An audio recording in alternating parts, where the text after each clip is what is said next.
এই ভিডিওটি থেকে বোঝা যায় যে সম্মান দেওয়ার মালিক আল্লাহ।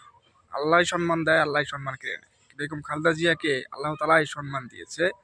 শেখ হাসিনা যতই জুলুম অত্যাচার করেছে, খালেদা জিয়ার সম্মান তত বেড়েছে। দেখেন, ভিডিওটি দেখেন, বুঝতে পারবেন যে শেখ হাসিনা কি করেছে আর এখন খালেদা জিয়া কত সম্মানে রয়েছে।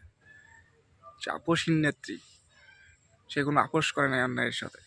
অন্যায়কারী, জুলুমকারী দেশ ছেড়ে চলে গেছে, পলায়া চলে গেছে।